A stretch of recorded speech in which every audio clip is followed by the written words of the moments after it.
Hi, come let's make a caramel pudding. This is my first time doing it, so bear with me. සීනි gram 60ක්, ලුකු බිත්තර 3ක්, වතුර, condensed milk පොඩි tin එක, ඒ වගේම vanilla tablespoon 2ක් මම මේක හදන්න ගත්තා.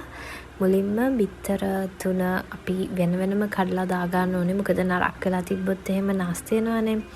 ඉතින් වෙනම භාජනයකට බිත්තර කඩාගෙන එක භාජනයකට අරගෙන ඒක හොඳට මික්ස් කරගන්න. ඊට පස්සේ අපි condensed milk එක මම milk maid එකේ තමයි ගත්තේ පොඩි ටින් එක. ඒක දාගෙන ඒක පිරෙන්න ඉවරුනාම වතුර එකක් දාලා හොඳට ඒකේ තියෙන milk ටික එකතු කරලා ආපහු අරකටම එකතු කරගන්න ඕනේ. ඊට පස්සේ ඒ දෙක හොඳට කලවම් කරගන්න ඕනේ. ඒකටම වැනිලා ටිකත් එකතු කරලා හොඳට ඒක මික්ස් වෙනකන් කලවම් කරන්න ඕනේ.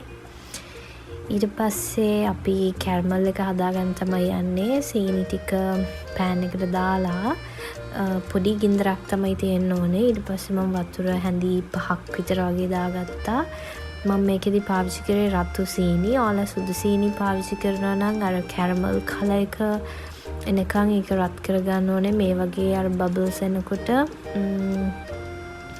කැරමල් එක රෙඩි වෙගෙන ඉන්නේ. ඊට පස්සේ අපි හදාගන්න ප්ලේට් එකට ඒ කැරමල් එක දාගෙන ඉස්සලාම ඒ කැරමල් එක ඒ භාජනයට දාගන්න. ඊට පස්සේ මං පොඩක් වටේටත් ඒ කැරමල් එක අරගෙන ගියා. ඒක ගෑවෙන්න ඕන නිසා. ඉතින් අර බිත්තර ටික condensed milk එකට මික්ස් කරන්න කලින් මං ඒක පෙරාගත්තා. වලත් එහෙම කරන්න. ඒක හොඳට ඒකෙන් පෙරාගෙන අර ඉතුරු වෙන සුදු හරිය අයින් කරා මම.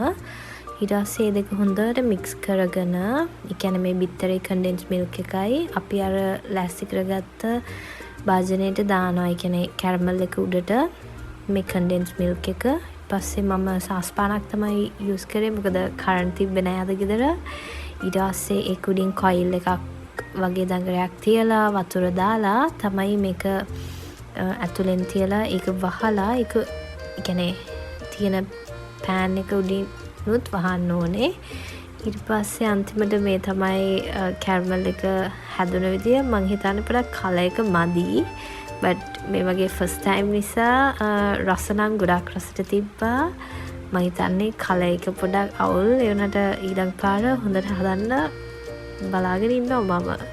ඔයාලා try කරන්න. bye.